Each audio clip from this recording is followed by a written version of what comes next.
Donna has worked with amazing people, and she's an extraordinary thinker. And while I love that she's going to charge us up in 5 minutes, I want much more than 5 minutes from her with her experience with Alvin, Ailey, and the President's Committee on Art and Humanities. Her book is called Invitation to the Party, Building Bridges to Arts, Culture, and Community. Won't you please welcome Donna Walker-Kuhne.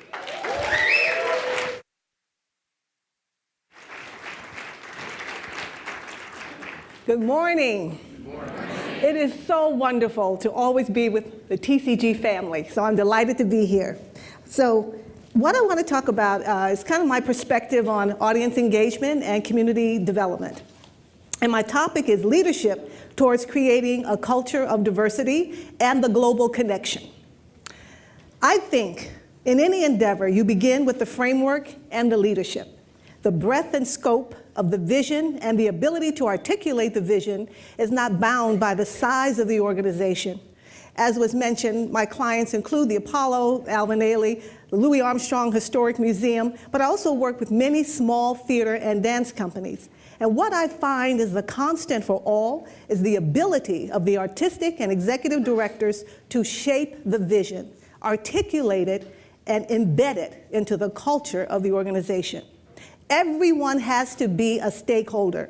There has to be a sincere, concerted effort and dialogue to help each staff person understand their role in creating a culture of diversity. I experienced this with Arthur Mitchell at the Dance Theatre of Harlem and George C. Wolfe at the Public Theater, and now I'm with John Schreiber and Dave Rodriguez at New Jersey Performing Arts Center.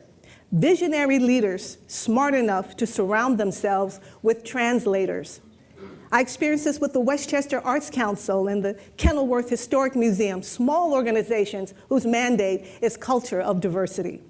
I believe that the vision for any arts organization today must include the commitment to diversify audiences and all the relevant delineations.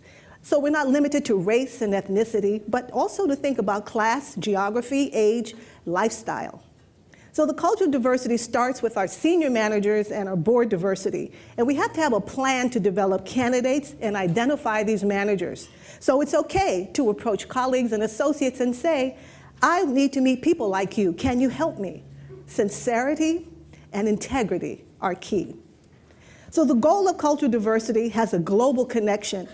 And I believe at some point, these conversations will converge to develop this global level of consciousness and efforts that will bridge cultural differences with the arts as a playground. This is very exciting to me, this whole global connection. And I've had the privilege to travel around the world participating in discussions and teaching strategies based on diversity in the arts. And this is what I see. In Australia, where I've been to twice to speak, I created a program for the past 5 years, which is called Bite the Big Apple. It's a multicultural arts tour for Australian arts administrators who come to New York for a week. And they visit museums, performing and educational institutions to learn how they can better engage their immigrant and Aboriginal communities in the arts. We always begin their week in Harlem, which is a crossroads of culture and economic diversity. 2 years ago, I went to Moscow to also talk with them about how to expand and engage their communities. And what I saw was how a community can be bound by their history. The older theater directors still felt the footprint of the Iron Curtain. The younger students didn't have that experience, and so they weren't a victim of their history, informed by it, but not a prisoner. And so I could see how the youth can lead the way, and giving our arts administrators who are young the opportunity to have those platforms. In Berlin, the same thing, where I speak at the university there, and I think that academia is a wonderful environment to explore ways to really build diversity and have these conversations. Toronto, the same thing. Arts community there is engaged in educating themselves about how best to speak to their broad immigrant communities and their younger demographics. And they have an eagerness that's really vibrant. So there's this global conversation, and the United States is perceived as a model of success. Very interesting. In the United States, it's like, why are we here? In the United States, I think that this whole idea of leadership is something that we're exploring at a very deep level, as evidenced by this conference here today. But there's also numerous efforts being conducted in large cultural institutions and smaller ones about engaging diversity as part of their identity.